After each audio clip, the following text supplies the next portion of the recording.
Hi everyone, this is Neha and I welcome you all to my class, जिसमें आज हम बात करेंगे child centred and progressive education के बारे में। सीटीटी के एग्जाम में या फिर स्टेट लेवल का जो आपका टीटी एग्जाम होता है, उसमें ये टॉपिक बहुत इंपॉर्टेंट है और इसके क्वेश्चंस आते हैं और 1 मार्कर की प्रैक्टिस भी हम करेंगे। बट पहले समझेंगे इस टॉपिक को, क्योंकि बिना अंडरस्टैंड किए आप किसी भी एमसीक्यू सेट को सॉल्व नहीं कर सकते। तो उसी एक्सप्लेनेशन को आज मैं आपके सामने लेकर आई हूँ और कुछ स्पेसिफिक कीवर्ड्स भी मैं आपको बताऊंगी जो इस टॉपिक से एसोसिएटेड हैं, जिनकी हेल्प से एमसीक्यू सॉल्व करने में बहुत ज़्यादा हेल्प मिलती है। तो चलिए शुरुआत करते हैं हम अपने क्लास की, जिसमें हम 2 पार्ट में इस टॉपिक को डिवाइड करेंगे। चाइल्ड सेंटर्ड, एक इसको मीनिंग को समझेंगे, and then progressive. Progressive word का अपना एक अलग मीनिंग है, राइट? सबसे पहले हम बात करते हैं कि जो हमारा एजुकेशन सिस्टम बहुत समय से चला आ रहा है, हम बहुत एंशिएंट पीरियड पे नहीं जाएँगे, क्योंकि वहाँ तो वैदिक सिस्टम जो होता था, जो गुरु अपने स्टूडेंट्स को पढ़ाते थे, तो वो एक सिस्टम डिफरेंट था। बट अगर हम अभी अपने पास्ट में अपने एजुकेशन सिस्टम में देखें, तो जो चीज़ें चली आ रही हैं काफ़ी समय से, वो एक मेथड है जिसमें टीचर बच्चों को एजुकेशन देते हैं और ये माना जाता है कि जो स्टूडेंट है, वो एक एम्प्टी वेसल की तरह है, जिसमें टीचर जो भी नॉलेज शेयर करेंगे, डालेंगे, वो उसके लिए मोर देन इनफ है, या फिर जो भी उसके डाउट से प्रॉब्लम है, उनको हद से हद सॉल्व कर दिया जाता है। अगर आप अपने ग्रैंड पेरेंट्स से कभी बातचीत करेंगे, तो आपको बहुत इंटरेस्टिंग बातें पता चलेंगी एजुकेशन सिस्टम के बारे में, कि किस तरह उन्हें स्कूल में पढ़ाया जाता था, पनिशमेंट, पिटाई और बहुत सारी चीज़ें होती थी। इन सारी चीज़ों को एक फॉल्ट की तरह एजुकेशन सिस्टम में देखा गया और ये कहा गया कि जो हमारा एजुकेशन सिस्टम है, वो चाइल्ड पर सेंटर्ड होना चाहिए। वहीं से ये टर्म निकल कर आती है चाइल्ड सेंटर्ड। चाइल्ड सेंटर्ड का मतलब है कि बच्चे को सेंटर पे रखा जाए। लेकिन अगर डिटेल में समझें कि बच्चे को सेंटर में रखा जाने का मतलब क्या है, वही है इसका एक्सप्लेनेशन। तो बच्चे को सेंटर में रखा जाने का मतलब ये है कि बच्चे की नीड्स को और इंडिविजुअल डिफरेंसेस को समझते हुए पढ़ाया जाए। तो सबसे पहला पॉइंट यहाँ पे, जो मैं आपके कीवर्ड की बात कर रही थी, कुछ कीवर्ड्स हम यहाँ पे लिख लेते हैं, जिनकी हेल्प से आपको समझ में आएगा कि क्या-क्या चीज़ें हमें अंडरस्टैंड करनी है। सबसे पहले हमें इंडिविजुअल डिफरेंसेस पे ध्यान देना है। इंडिविजुअल डिफरेंसेस क्या होते हैं? अगर आप साइकोलॉजी के स्टूडेंट हैं, तो डेफिनेटली आप ये जानते होंगे, लेकिन हर बच्चा एक दूसरे बच्चे से बहुत सारे एस्पेक्ट्स पे वेरी करता है। इंटेलिजेंस पे, पर्सनैलिटी पे, एप्टीट्यूड पे, इंटरेस्ट पे, and a lot of things are there. तो बच्चे जो एक दूसरे से वेरी करते हैं, उनकी डिफरेंट कैरेक्टरिस्टिक्स होती हैं, वही इंडिविजुअल डिफरेंसेस हैं। अगर कोई बच्चा मैथ्स के सम को बहुत फास्ट कैलकुलेट कर लेता है और कोई बच्चा नहीं कर पाता है, तो हमें दोनों बच्चों के हिसाब से पढ़ाना है। लेकिन ये एक ही क्लासरूम में कैसे पॉसिबल किया जाए, ये कई बार टीचर्स के लिए मुश्किल होता है। तो स्कूल लेवल पर हम बच्चों का सेग्रीगेशन कर देते हैं कि ऐसे बच्चे जिनका आईक्यू लेवल या मेंटल लेवल थोड़ा कम है, उन्हें एक साथ रखते हैं, और जो इंटेलिजेंट बच्चे हैं, उनको स्पेशल क्लासेस में रखते हैं। इसी तरीके से लोअर आईक्यू वाले बच्चों के लिए भी स्पेशल क्लासेस अरेंज की जाती हैं। वो तो हो गया हमारे प्रोसेस का पार्ट, सिस्टम का पार्ट, जो कि एक डिफरेंट थिंग है। बट हम यहाँ पे बात करें कि इंडिविजुअल डिफरेंसेस को अगर हम ध्यान में रखते हुए बच्चों को पढ़ाएंगे, तो ये चाइल्ड सेंटर्ड ऑटोमेटिकली हो जाएगा, क्योंकि हमारा फोकस बच्चे पर है। जैसे कि हम ट्यूशन सिस्टम का एग्जाम्पल ले सकते हैं। ट्यूशन में बच्चे को हम भेजते हैं, या बच्चा जो जाता है, उसकी जरूरत ही क्यों पड़ी? क्योंकि स्कूल में एक सिरे से बच्चों को पढ़ाया जाता है, एकदम ऐसा सिस्टम जहाँ पे टीचर जो बता रहे हैं, वही बच्चे कर रहे हैं। अब ये सिस्टम बदल चुका है, मैं पास्ट की बात कर रही हूँ। जो पहले सिस्टम रहता था, वहाँ पे टीचर एक जैसा पढ़ा रहे हैं और बच्चे जो हैं, वही सब सारे बच्चे एक जैसा रिसीव तो कर रहे हैं, मगर एक्चुअली वो उतना ज़्यादा अपने अंदर उसको स्टोर नहीं कर पा रहे हैं। तो इसीलिए पेरेंट्स की रिक्वायरमेंट होने लगी कि बच्चों को सेपरेट क्लासेस दी जाएँ, अलग से पढ़ाया जाए, घर में एक ट्यूटर आने लगे, या बच्चा कोचिंग में जाने लगा। कोचिंग्स भी कई बार तो ऐसी हो गई जहाँ पे इतने सारे स्टूडेंट्स रहते थे कि फिर वो स्कूल का ही रूप लेने लगा। तो पेरेंट्स ने क्या किया, उन कोचिंग से भी हटा के बच्चे को ऐसी जगह पे भेजना प्रेफर करा जहाँ पे कम बच्चे हो, जहाँ पे उनके बच्चे पे ध्यान दिया जाए। तो ये बच्चे पे ध्यान दिया जाए वाली बात क्या है? यही बताती है कि हमारे बच्चे की जो नीड्स हैं, जो उसकी साइकोलॉजिकल नीड्स हैं, मेंटल नीड्स हैं, और इसके अलावा जो भी उसकी रिक्वायरमेंट है according to the academic perspective, वो सारी फुलफिल हो। तो यही से हमारा दूसरा कीवर्ड निकल कर आता है, जिसको हम कह सकते हैं नीड्स ऑफ स्टूडेंट्स, या नीड्स ऑफ चिल्ड्रन। बच्चों के सेंस में हम यहाँ पे बात कर रहे हैं कि तो बच्चों की जो भी नीड्स हैं, वो सारी फुलफिल हों।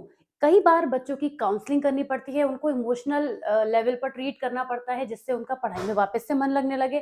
कई बार बच्चा अपनी फैमिली में या किसी भी तरह की सराउंडिंग में कोई ट्रॉमा झेल रहा होता है, तो उसके लिए भी बच्चे को हमें अंडरस्टैंड करना पड़ता है, तो वो इमोशनल नीड में आ जाता है, राइट? साइकोलॉजिकल नीड में भी कुछ चीजें आती हैं। इसी तरीके से हम बच्चे की नीड्स को समझते हुए कि क्या उसकी स्पीड है, क्या उसकी ग्रेस्पिंग पावर है, उसको अंडरस्टैंड करते हुए उसकी नीड के हिसाब से जब चलते हैं, तब हम कहते हैं कि जो एजुकेशन सिस्टम है वो चाइल्ड सेंटर्ड है। राइट, नेक्स्ट कीवर्ड की अगर हम बात करें, तो अगर बच्चों को अपॉर्चुनिटीज प्रोवाइड कराई जाएं या जिसमें वो पार्टिसिपेट कर सकें और अपने स्किल्स को एनहांस कर सकें, तो डेफिनेटली हम उनके एकेडमिक लेवल पर, सोशल लेवल पर बहुत सारे इंप्रूवमेंट्स होते हुए देखेंगे।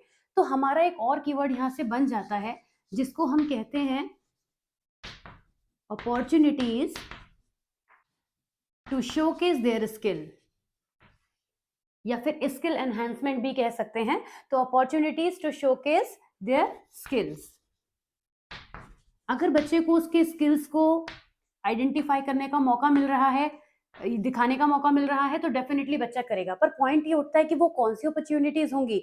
इसके लिए हम यूज करते हैं डिफरेंट को करिकुलर एक्टिविटीज, जिसको हम आप शॉर्ट में सीसीए भी आपने सुना होगा, को करिकुलर एक्टिविटीज। अगर बच्चों को स्कूल में sports, cocurricular activities, debates, dance and a lot of things are there, जिसमें पार्टिसिपेट करने का मौका मिले, तो बच्चा सेंटर्ड फील करता है। एंड डेफिनेटली ये चाइल्ड सेंटर्ड का एग्जाम्पल है, जिसमें हम बच्चे को उसके अंदर डिफरेंट स्किल्स को इम्प्रूव करने में हेल्प करते हैं।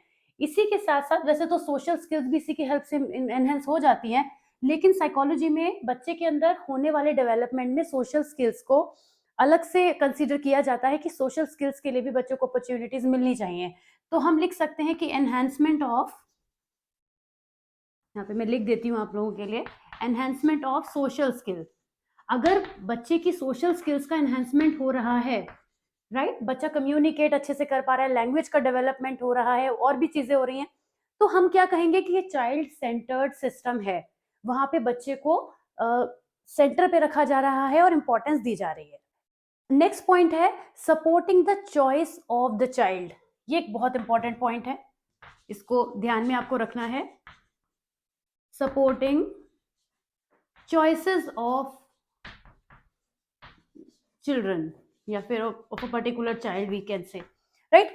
तो supporting, right, so supporting choices of child का मतलब क्या हुआ कि बच्चे की भी मन की बात सुनी जाए, वो क्या सब्जेक्ट लेना चाहता है, किस में उसका इंटरेस्ट है, किस चीज में उसका एप्टीट्यूड एक्चुअली हाई है, वो क्या बनना चाहता है, उसकी डिजायर्स, उसकी विशेस को कंसीडर किया जाए। आज हम देखते हैं कि जो पेरेंट्स हैं, they are very much focused on this particular thing. वो अपने बच्चों को पुश नहीं करते कि आपके पापा डॉक्टर थे so you have to be doctor, या आपकी मदर टीचर थी so you have to be teacher. ऐसा नहीं करते। वो देखते हैं कि हमारे बच्चे का इंटरेस्ट किस में है, और साथ ही साथ वो ये भी देखते हैं कि हमारे बच्चे के अंदर किस चीज को करने का पोटेंशियल है। उसी के बेसिस पर वो अपने बच्चे को सपोर्ट करते हैं। तो इसी को हम कहते हैं supporting choices of child. But ये पेरेंट्स के लेवल के अलावा स्कूल लेवल पर भी होना चाहिए, ठीक है ना। तो तभी हम उसको कह पाएंगे कि चाइल्ड सेंटर्ड सिस्टम वो होगा। चाइल्ड सेंटर्ड सिस्टम ना केवल स्कूल में बल्कि घर में भी होता है, क्योंकि अगर स्कूल में आप उस चीज को, बच्चे को पुश कर रहे हैं, लेकिन अगर एक फैमिली एनवायरनमेंट उसको नहीं मिल रहा है, तो घर आकर उसको फिर वही चीज करनी पड़ जाएगी जो उसके पेरेंट्स कह रहे हैं। तो ये दोनों तरफ होनी बहुत जरूरी है, चाइल्ड सेंटर्ड सिस्टम को फॉलो करना बहुत जरूरी है। इसके अलावा अगर हम बात करें इंडिविजुअल आइडेंटिटी की, तो हर बच्चे की एक इंडिविजुअल आइडेंटिटी होती है। हम कह सकते हैं रिकॉग्निशन ऑफ इंडिविजुअल आइडेंटिटी। फिलहाल मैं लिखने जा रही हूं इंडिविजुअल आइडेंटिटी। देखिए, आपने ऊपर इंडिविजुअल डिफरेंसेस पढ़ा था, वो तो एक ब्रॉड टर्म है, उसमें तो बहुत सारी चीजें आती हैं, लेकिन यह इंडिविजुअल आइडेंटिटी का मतलब हो गया कि हर बच्चा यूनिक है, ठीक है ना। और उस बच्चे की उस यूनिकनेस को समझते हुए हमें उसको फॉरवर्ड लेके जाना है। ये कीवर्ड्स जो मैंने यहाँ लिखे हैं, इनकी आपको कहाँ पर हेल्प मिलेगी समझने की कोशिश कीजिएगा कि जब आपके पास इस पर बेस्ड एमसीक्यूज आते हैं, तो वो थोड़ा सा एक लंबे स्टेटमेंट्स होते हैं जहां पर एलाबोरेटिव वे में कुछ बातें लिखी होती हैं। एक तो उनको पढ़ने में आपका टाइम कंज्यूम होता है। अगर आप मोटी मोटी बातें चाइल्ड सेंटर्ड स्ट्रेटेजी के बारे में जानते हैं, तो फिर आप इजीली अंडरस्टैंड कर पाएंगे कि कौन सा पॉइंट क्लोजली रिलेट कर रहा है, क्योंकि कई बार सिमिलर आंसर्स होते हैं, आंसर बहुत सिमिलर लगते हैं, वो कंफ्यूजन में हमारा टाइम एग्जामिनेशन में वेस्ट करा देते हैं। तो उससे बचने के लिए आपको मोटे मोटे पॉइंट्स पता होने चाहिए। जैसे अब एक बहुत इंपॉर्टेंट पॉइंट की मैं बात करने जा रही हूँ जो आएगा प्रोग्रेसिव एजुकेशन के अंदर, पर उससे पहले मैं आपको प्रोग्रेसिव एजुकेशन का मतलब समझा देती हूँ। बड़ा ही सिंपल है, जैसा कि नाम है, वर्ड है प्रोग्रेसिव, और ये हमें लेके जा रहा है प्रोग्रेस की तरफ। यानी हमें बच्चे को उसके लेवल से नेक्स्ट लेवल इस तरह से लेकर चलना है। हमें एक भीड़ को साथ लेके नहीं चलना है कि उसमें कोई हमारे संग निकल गया और कोई पीछे छूट गया। अगर ऐसा हो रहा है then we are not a good teacher. हम अपनी टीचिंग एबिलिटीज पे भी डाउट करेंगे उसके बाद, अगर हम ऐसा कर रहे हैं तो इम्पॉर्टेंट ये है हर बच्चा हमारे साथ चले, जो फास्ट लर्नर है उसकी स्टेबिलिटी बढ़े और जो थोड़ा पीछे चल रहा है उसकी स्पीड हम बढ़ा सकें। तो ऐसी एजुकेशन सिस्टम जहाँ पर प्रोग्रेसिव एजुकेशन सिस्टम होता है, वहाँ पे बच्चा लगातार प्रोग्रेस करता है, वो स्टक नहीं रहना चाहिए। और वो कैसे स्टक नहीं रहेगा, एक बहुत इंपॉर्टेंट कीवर्ड है जो मैं लिखने जा रही हूँ, ध्यान से देखिएगा, जिसमें बच्चे को लर्निंग बाय डूइंग का एक्सपीरियंस मिलता है। सुपर मोस्ट इंपॉर्टेंट है, इस पॉइंट को ध्यान रखिएगा, मैं यहाँ पे इंपॉर्टेंट मार्क कर रही हूँ आपके लिए कि लर्निंग बाय डूइंग, किसी भी काम को बच्चे को करने का मौका मिलेगा तो उसकी लर्निंग बहुत ज्यादा स्ट्रांग होगी। साइंस में तो हम ऐसा करते ही हैं, बट अब जो हमारा सिस्टम, एजुकेशन सिस्टम, वो हमें ये अलाउ करता है कि ये चीज हम हर सब्जेक्ट में करें। डिफरेंट स्कूल्स अपने यहाँ एग्जीबिशन या कुछ ऐसी एक्टिविटीज प्लान करते हैं जिसमें बच्चों को बहुत सारे सब्जेक्ट्स में, इनफैक्ट सभी सब्जेक्ट्स में इन चीजों को परफॉर्म करने का मौका मिले। यहाँ तक कि आर्ट्स में भी बच्चे करते हैं, आपके स्कूल की एग्जीबिशंस वगैरह जो होती हैं वहाँ पे आर्ट्स, म्यूजिक, ऐसे ऐसे सब्जेक्ट जिनमें हम नहीं सोच सकते थे कि बच्चे कुछ क्रिएटिव थॉट्स लेकर आ सकते हैं, बच्चे वो क्रिएटिव थॉट्स लेकर आ रहे हैं, एक्चुअली प्रैक्टिकली ये हो रहा है। तो ये कैसे हो रहा है, जब उनको अपॉर्चुनिटी मिल रही है लर्निंग बाय डूइंग। और हमने क्या कहा था इस पॉइंट में, opportunities to showcase their skills, और वो स्किल्स कैसे दिखाएंगे, थ्रू लर्निंग बाय डूइंग, या ये कह सकते हैं by doing something, by experimenting on different things. चाहे सोशल साइंस हो, चाहे इंग्लिश हो, हिंदी सब्जेक्ट ही क्यों ना हो, बच्चों को हमें सिर्फ हिस्ट्री की बातें नहीं बतानी है, उन्हें चीजों से रिलेट करना सिखाना है, प्रेजेंट टाइम से कनेक्ट करना है, जो कि बहुत ज्यादा इंपॉर्टेंट है। So this is how we understand कि प्रोग्रेसिव एजुकेशन क्या होती है, जिसमें बच्चा प्रोग्रेस करता है, आगे बढ़ता है, और लर्निंग बाय डूइंग एक बहुत इंपॉर्टेंट कंपोनेंट है जिसकी हेल्प से बच्चा प्रोग्रेस डेफिनेटली करेगा। अब यहाँ पर मैं आपको एक इंपॉर्टेंट बात बताते चलती हूँ, जॉन डीवी का नाम आपने सुना होगा, जस्ट इन केस आपको नहीं पता then I must tell you, John Dewey जो हैं, he is known as father of progressive education. He has contributed a lot of things in this progressive education. तो ये एक एमसीक्यू प्रोड्यूस करता है कि who is the father of progressive education, John Dewey. तो ये पॉइंट नोट डाउन कर लीजिएगा क्योंकि ये आपके इस प्रोग्रेसिव एजुकेशन वाले टॉपिक से ही जुड़ा हुआ टॉपिक है। जॉन डीवी अपनी थ्योरीज में ये भी कहते हैं कि बच्चे का जो हेड है एंड हार्ट, उनकी हमें सबसे ज्यादा केयर करनी है, right. You can note it down as a key point कि जॉन डीवी ने बच्चे के एम्फेसिस किया है किस पर, बच्चे के हेड एंड हार्ट पर। अगर हेड एंड हार्ट की बात करें तो ये हो गया, यानी हमें बच्चे के कॉग्निटिव डेवलपमेंट पे ध्यान देना है और इमोशनल डेवलपमेंट पे ध्यान देना है, तभी उसका ओवरऑल डेवलपमेंट हो पाएगा और तभी हम उसको एक child centred and progressive education system भी कह पाएंगे। तो head and heart of a child, इस पर हमें बहुत ज्यादा ध्यान देना है as a teacher, right? So these were the few important points which we discussed about this topic, child-centered and progressive education, which you must have understood well. I'm very sure about it.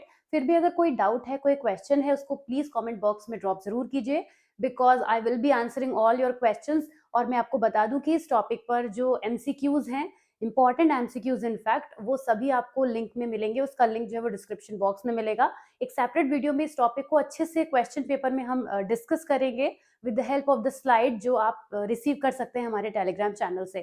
So signing off for today, and if you have understood it well, like the video, then please subscribe to the channel अगर आपने अभी तक नहीं किया है, and also press the like button to support the video, and I will see you soon in the next video. Till then, take care, bye bye.